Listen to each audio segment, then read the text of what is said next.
Good evening. I'm Valley Anderson, and welcome to the next episode of the Bridge to Faith program. The Returning Youth Initiative launched this program to assist all young adults, especially those who are post-incarcerated, in discovering the path to a prosperous future with faith. The founder of this initiative, Dr. Serge Khanna, saw that these young adults are losing faith in the future due to a lack of understanding of the human foundation. Working alongside Dr. Khanna in this program is Pastor Paul from A New Beginning in Christ Temple in Tobyhanna, Pennsylvania. Today's discussion will be on Matthew 6:33.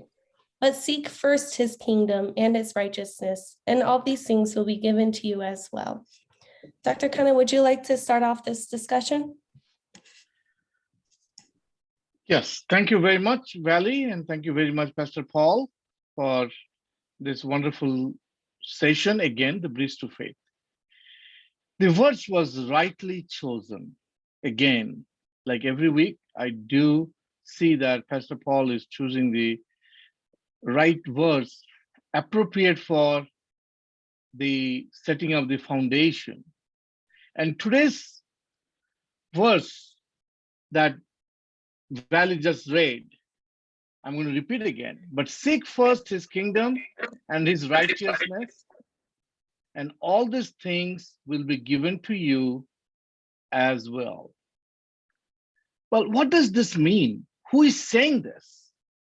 Well, of course, this particular verse has been spoken by the Lord. The Lord is speaking to the mankind. And he's saying that perform your duties in the righteous way. Let's mark the word righteousness. It's not just do it, or it's not ordinarily saying that do it in whatever way you can. No, in the righteousness way to do this, and then I will take care of you. Lord guarantees in his statement here. Let's come back a little bit, background of this particular verse, where it says that when the mankind was worried about different things, how to do prayer, how to do different, gain treasury, how to worry about, how they were going to eat and all these things. At the time, the Lord said, do not store up yourselves treasures on the earth, where moths and vermin destroy, where thieves break and steal, but store up for yourself treasures in heaven, where moths and vermin do not destroy, where thieves do not break in and steal. For where your treasure is, there your heart will be also. The eye is the lamp of the body. If your eyes are healthy, your whole body will be full of light. But if your eyes are unhealthy, your whole body will be full of darkness. If then the light within you is darkness, how great is that darkness? This is exactly what our young adults today are going through, because they are looking at the entire world through unhealthy eyes. Because it is unhealthy eyes, the Lord here says that if your eyes are unhealthy, your whole body will be full of darkness. So this particular verse kind of emphasizes that do the righteous thing, look at the things in a righteous way, and then the Lord is going to give you everything what you need or what you deserve. The next verse says, therefore, do not worry about tomorrow, for tomorrow will worry about itself. Each day has enough trouble for its own. And that's what our young adults should be looking at, that worry today. So Pastor Paul, in this particular discussion today, I would like you to kind of speak a little bit that how this righteousness is so important for these young adults to understand and follow so that they can be moving in the right path.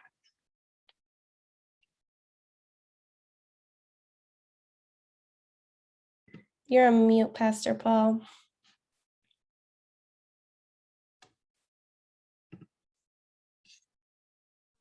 Okay, thank you. This goes back to prior discussions that we had as far as motive and why do we do what we do. And this passage was part of the Sermon on the Mount passage where Jesus was teaching the disciples and others about, like you said, righteous living. He touched on quite a few things. But where it relates to us is back in the Old Testament, they lived under the law. And the law dictated that your works please God. What you do, please God. But being humans that we are, we sometimes think that we can fool God. And we do things, and to man, a lot of times it seems like we're such good people and our motives are so pure and so good. But what happens when you do things according to your flesh and not according to your heart is after a while, sometimes it becomes laborious. Sometimes it becomes a pretense. We do things for gain sometimes, rather than do it from our heart out of love and out of care. And so even in the beginning of this passage in verse 1, it talks about people when they pray. A lot of people go and they pray so others could hear how well they pray. It reminds me of when they have the inauguration and people go up there to pray for the president and they come and they read their prayer. They practice it. And in other words, they're making a speech. They're not genuinely talking to God. So with this initiative, Dr. Khanna, your heart was young people. Your heart was to touch and to reach young people. This would really relate, this passage really relates to a lot of the people that work in the background and a lot of us that work in the initiative. Why do we do what we do? Do we do it because we want to impress Dr. Khanna? Do we do it because we hope one day the initiative will be so big that it would enrich all of us? Or do we do it because we see the vision, we see the need, we want to make life better for these young people, and we want to make for a better society? So this is in a nutshell what he was trying to say was, you know, that you know, you can do things for material gain, but eventually the material gain is going to be taken away, it's going to be destroyed. But when you do things from the heart, nothing could ever take that away. Nothing could ever take that away. And it's intangible, but it's good. It makes you feel good. It makes others feel good. And it has an impact on the society that we live in. No, thank you, Pastor Paul. This is really what this particular verse kind of tells, and this is what we as the Bridge to Faith members and the promoters on behalf of the Returning Youth Initiative, we are trying to tell the young adults that you need to really focus on righteous things. You need to focus on one master. I'm going to kind of, this is very interesting because you are allowing me to kind of talk a little bit more of the different verses here. In verse 24 of this Matthew, talks about that no one can serve two masters. Either you will hate the one and love the other, or you will be devoted to the one and despise the other. You cannot serve both God and money. What does that, this exactly what you just brought it up, that we need to focus on serving the God. We need to focus on, because that is the purpose. That's where the faith is based. That's where the humanity is based. So if we focus on pleasing the Lord, then Lord guarantees that he will take care of everybody. So in this returning initiative, we are teaching these young adults that please concentrate on your purpose. Whatever you want to do, you want to be a carpenter, you want to be a plumber, you want to be a doctor, you want to be a therapist, fix your mind in that particular word, but do that in a righteous way. Once you do that in a righteous way, and you dedicate your offering, your dedicated prayer to the Lord will provide you to go to the next step. And this is so important. And Pastor Paul, if you look at the verse little before that, where it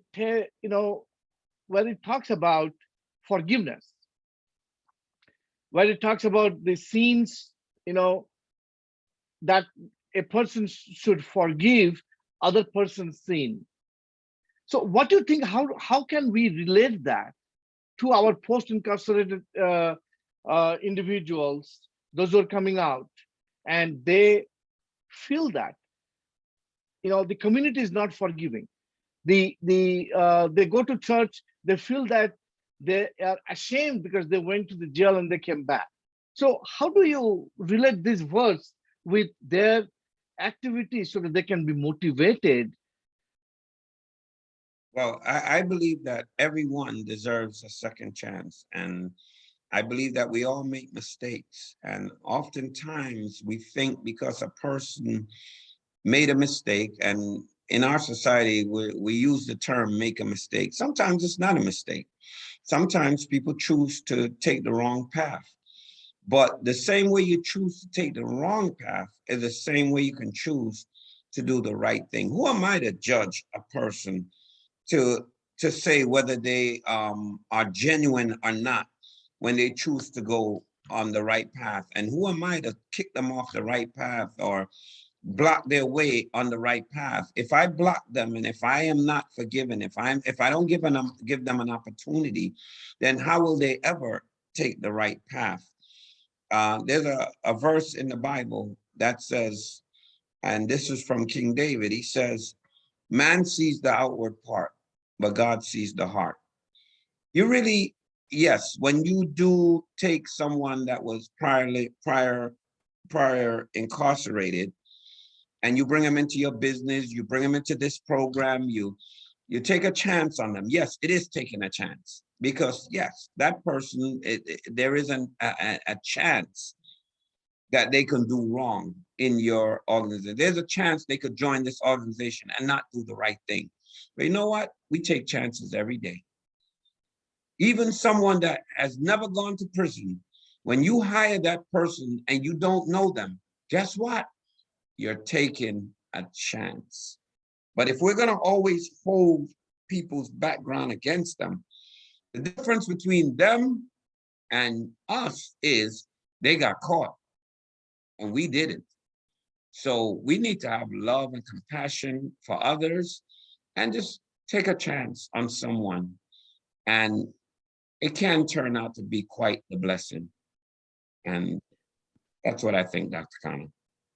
No, that, Pastor Paul, that's a very good words you used here.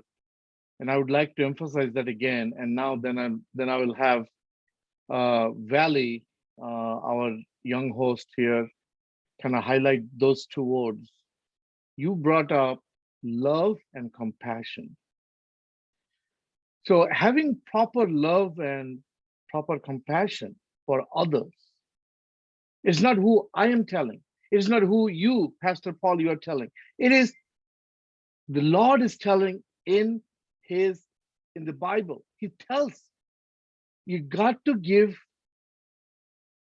forgiveness for the sin somebody created. And if they come and genuinely seek for forgiveness and give them a chance, whether it is a second chance, third chance. But that love and compassion is so important. Today, these young adults, this whole purpose of having this program and the whole purpose of having this workshop every Friday and the safe haven of this initiative, it's all about executing the love and compassion for the young adults, whether they are in jail or they came out of jail or they did not go to jail, but they are being confused what they're going to do in their life. Because of the love and compassion or lack of love and compassion, today everybody is kind of struggling. They don't know what to do. So I'm going to switch a little bit to Valley Anderson here. What do you think, Valley, about this particular verse uh, relating to what Pastor just spoke about, love and compassion? Well, first of all, I'd also like to say, like, with all of everywhere you go, you see every place is hiring. So if y'all, like Pastor Paul had said, took a chance on post-incarcerated people, most of which or a lot of which have solid work ethics and want to work or want to learn a new skill. So if, like he had said, to give them the chance, then not only is it helping that individual take care of his life, but it's also helping the community as well as their services get better at the same time. So, but also going back to the verse, I would just say to remain humble and also not really focus on like the materialistic things. Like God will take care of that. He gives you the basic necessities of life when you are humble and you are showing compassion to others. And I don't know, that's really what I would say. Excellent. That's such a wonderful way to look. What do you think, Pastor? I think Valley made a good point about, looking at giving the opportunity to these young adults and, giving them the proper background, giving them the proper skills. Yes. Well, yes, absolutely. And that's what we're all about. At the end of the day, a lot of people fall along the way because they don't have that support system in making right choices. A lot of these young men and young women, their parents did not guide them the way they needed to be guided. Our society, if you watch television today, if you listen to the music that these young people listen to, I tell you, if I was growing up in today's society, I don't know if I would make it either, because everything is so negative, everything is so debaucherous, that we have to be that counterbalance to the pull of the world and the negativity in the world. I tell you, Dr. Khanna, I'm not really too much of a music person, but when I listen to some of the things that these young people listen to, it's unbelievable. They glorify crime, they glorify debauchery, and this is what these young people have to fight against. So thank you for Bridge to Faith, because at least when we meet on a Friday, when we do this podcast, we try to bring out some positivity. We try to counterbalance a very negative world.